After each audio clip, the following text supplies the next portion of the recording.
ಸ ಪದ ಸ ಪದ ಸ ಪದ ಸ ಗಸದ ಗಸದ ಗಸದ ಗಸದ ಗಸದ ರಿ ಗ ಮ ರಿ ಗ ಮ ರಿ ಗ ಮ ರಿ ಗ ಮ ರಿ ಗ ಮ ಪದ ಮ ಪ ಗ ಮ ರಿ ಗ ರಿ ಸ ಯೇಸು की वाणी जीवन ज्योति यीशु की वाणी आत्मा शक्ति यीशु की वाणी जीवन ज्योति यीशु की वाणी आत्मा शक्ति जो इस वाणी पे है चलता अनंत जीवन मुक्ति पाता जो इस वाणी पे है चलता अनंत जीवन मुक्ति पाता यीशु की वाणी जीवन ज्योति यीशु की वाणी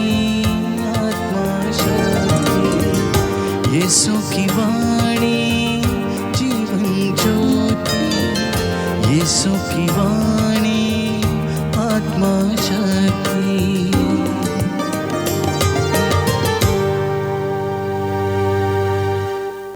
पहला पाठ सामुएल का दूसरा ग्रंथ अध्याय 1 वाक्य संख्या 1 से 4, 11 से 12, वाक्य 19, वाक्य संख्या 23 से 27। वीर योद्धा युद्ध में कैसे मारे गए। साउल की मृत्यु के बाद दाऊद ने अमालेकियों को हराकर सिकलग में 2 दिन बिताए। तीसरे दिन साउल के शिविर में एक आदमी आया। उसके कपड़े फटे हुए थे और वह सिर पर मिट्टी डाले हुए था। उसने दाऊद के पास पहुंचने पर मुंह के बल गिरकर उसे दंडवत किया। दाऊद ने उससे कहा, कहाँ से आ रहे हो? उसने उत्तर दिया, मैं इस्राएलियों के शिविर से भाग निकला हूँ। दाऊद ने पूछा, क्या हुआ, मुझे बताओ। उसने कहा, सेना रणभूमि से भाग गई और बहुत से लोग मर गए। साउल और उनके पुत्र योनातान भी मर गए हैं। दाऊद ने अपने कपड़े लेकर फाड़ डाले और उसके साथ के सब लोगों ने ऐसा ही किया। वे विलाप करने और रोने लगे क्योंकि साउल, उसका पुत्र योनातान और ईश्वर की प्रजा, इस्राएल का घराना, ये सब तलवार के घाट उतार दिए गए हैं। और उन्होंने शाम तक उपवास किया। साउल इस्राएल के गौरव पर्वत पर मारे गए। वीर योद्धा कैसे मारे गए। साउल और योनातान सभ्य और परम प्रिय, जीवन में और मरण में भी अलग नहीं हुए। वे गरुड़ों से भी अधिक द्रुतगामी थे, सिंहों से भी अधिक शक्तिशाली। इस्राएल की पुत्रियों, साउल पर विलाप करो और तुम्हें सुंदर किरमिच और छालटी पहनाते थे। वह तुम्हारे वस्त्र पर स्वर्ण आभूषण सजाते थे। वीर योद्धा युद्ध में कैसे मारे गए। हे योनातान, तुम युद्ध के खेत में आए और पर्वत पर निर्जीव पड़े हुए हो। भाई योनातान, तुम्हारे कारण मेरा हृदय भारी है। मैं तुमको बहुत अधिक प्यार करता था। स्त्रियों के प्रेम की अपेक्षा तुम्हारा प्रेम मेरे लिए अधिक मूल्यवान था। वीर योद्धा कैसे मारे गए। युद्ध के अस्त्र शस्त्र कैसे नष्ट हुए। यह प्रभु की वाणी है। ईश्वर को धन्यवाद। प्रभु आप लोगों के साथ हो और आपकी आत्मा के साथ। संत मार्कुस के अनुसार पवित्र सुसमाचार। हे प्रभु तेरी महिमा हो। कहा जाता था कि उन्हें अपनी सुध बुध नहीं रह गई है। यीशु घर लौटे और फिर इतनी भीड़ होने लगी कि उन लोगों को भोजन करने की भी फुर्सत नहीं रही। जब यीशु के संबंधियों ने यह सुना तो वे उनको बलपूर्वक ले जाने निकले, क्योंकि कहा जाता था कि उन्हें अपनी सुध बुध नहीं रह गई है। प्रभु का सुसमाचार है। हे क्रिस्त तेरी स्तुति हो। सुसमाचार के शब्द पढ़े और सुने जाने से हमारे विश्वास को दृढ़ता प्रदान करें। आमीन। हालेलुया, हालेलुया, हालेलुया, हालेलुया। यीशु की स्तुति हो, यीशु की स्तुति यीशु को धन्यवाद, यीशु को धन्यवाद। पिता ईश्वर की स्तुति हो, पिता ईश्वर की पिता स्तुति हो। ईश्वर को धन्यवाद, पिता ईश्वर को धन्यवाद। पवित्र आत्मा की स्तुति हो, पवित्र आत्मा की स्तुति पवित्र हो। आत्मा को धन्यवाद। पवित्र आत्मा को हे धन्यवाद। प्रभु यीशु, हे प्रभु यीशु, हम पर दया दृष्टि कीजिए, हम पर दया दृष्टि तो कीजिए, हमारा उद्धार हो जाएगा। तो हमारा उद्धार हो जाए। Hallelujah, hallelujah. हे प्रभु, हे प्रभु, आप इज़राइल का चरवाहा हैं, आप इज़राइल का चरवाहा हैं। आप यूसुफ की भेड़ों को चराते हैं। आप यूसुफ की भेड़ों को चराते हैं। Hallelujah, hallelujah. हमारी सुनने की कृपा कर। हमारी सुनने की कृपा कर। हालेलुया, हालेलुया, हालेलुया। हालेलुया। क्रिस्त में प्यारे भाइयों और बहनों, आज के सुसमाचार में हमने सुना कि यीशु अपने कार्यों में इतना मगन थे कि उन्हें भोजन की भी फुर्सत नहीं रहती थी।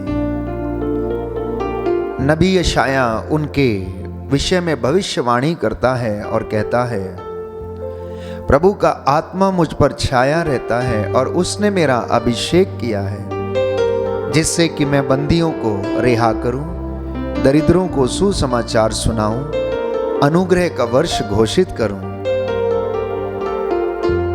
शोषितों पीड़ितों को न्याय दिलाऊं और रोगियों को चंगा करूं। और प्रभु यीशु के जीवन में पिता की इच्छा को पूरा करना एकमात्र उद्देश्य था। प्रभु यीशु के पालक पिता यूसुफ बढ़ई गिरी किया करते थे और प्रभु यीशु उनके साथ हाथ बटाया करते और परिवार के लिए जीविका अर्जित किया करते थे।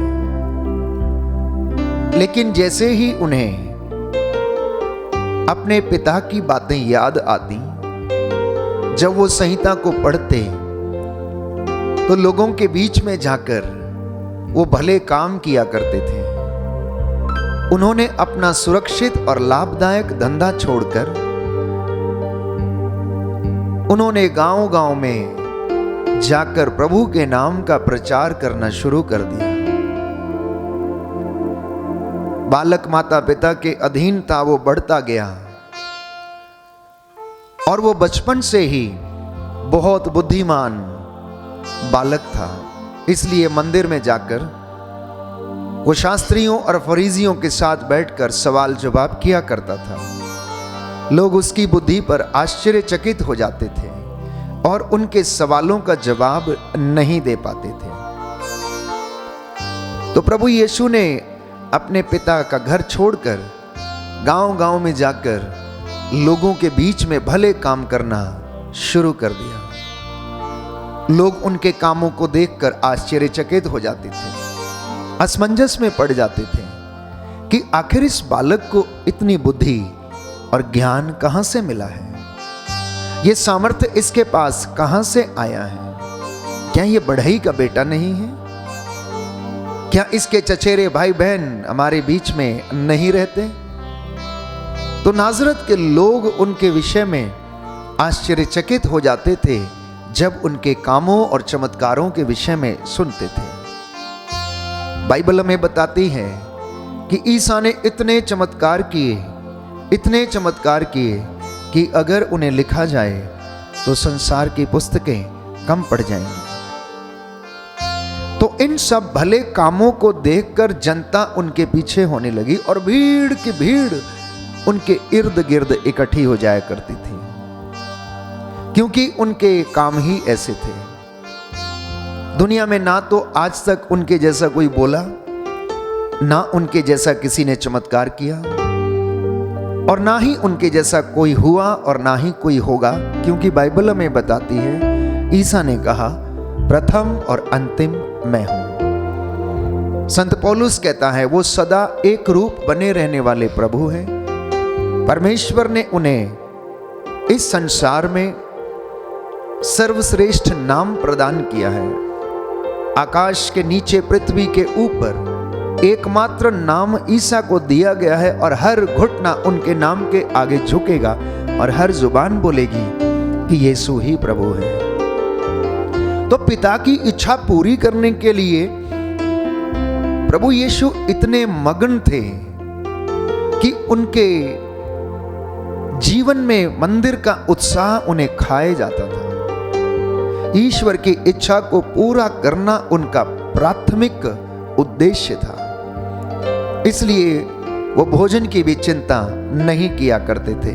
जैसा कि उन्होंने कहा कि मनुष्य केवल रोटी से ही नहीं जीता, वो ईश्वर के मुख से निकलने वाले हर एक शब्द से जीता है।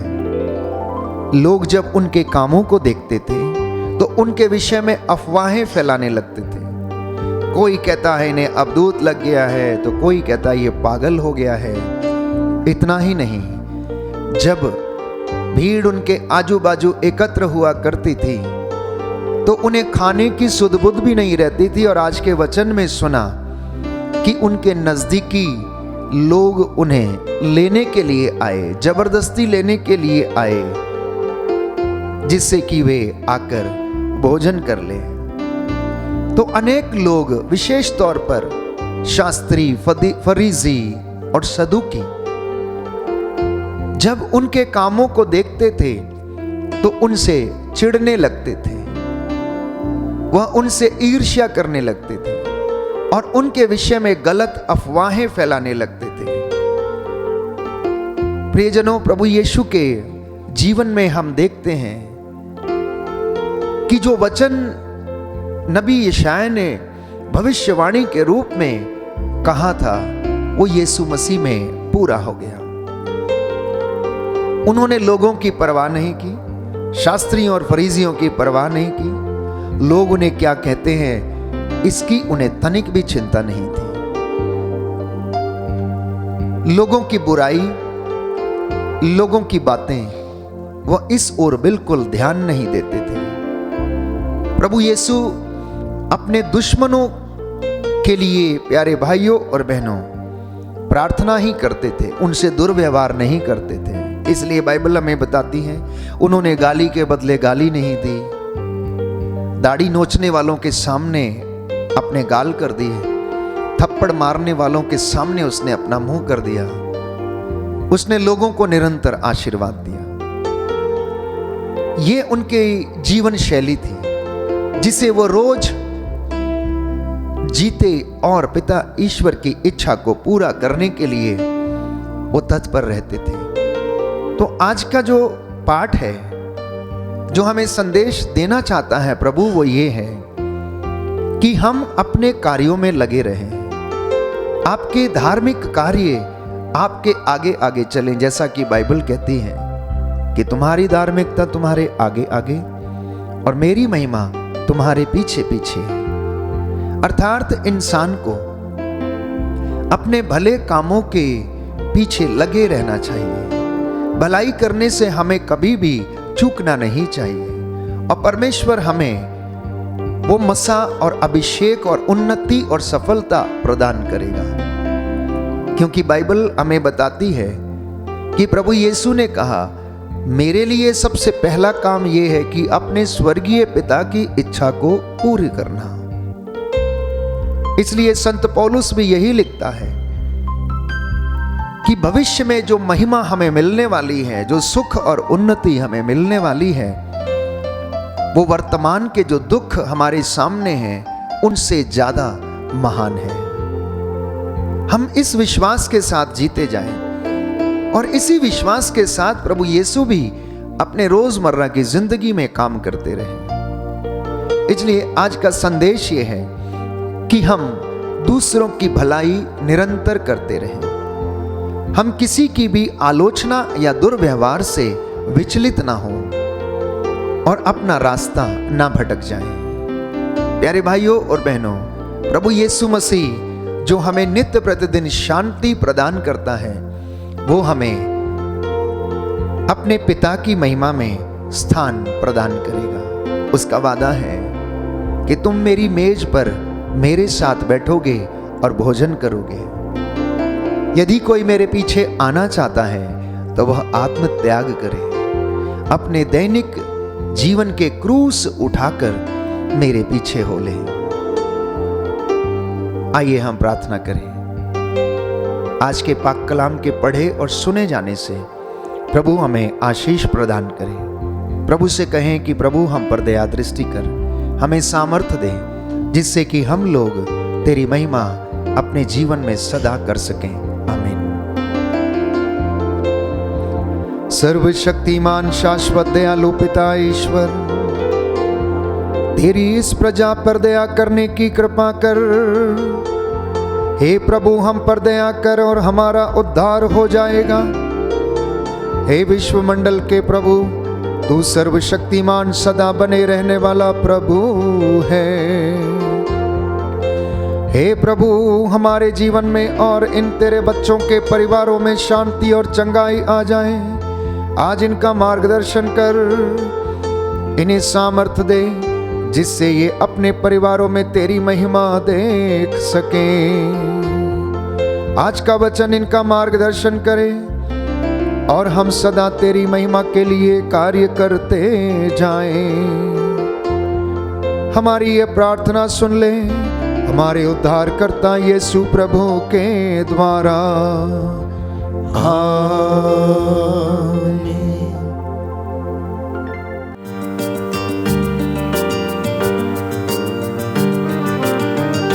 यीशु की वाणी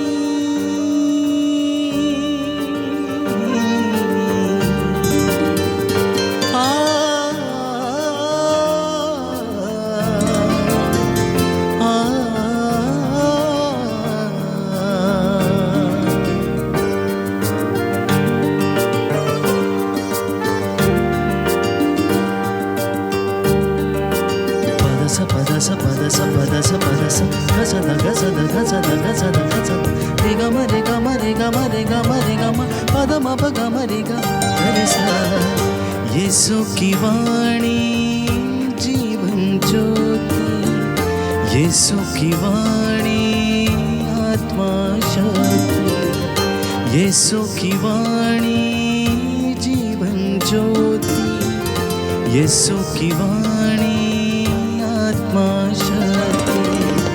जो इस वाणी पे है चलता, अनंत जीवन मुक्ति पाता।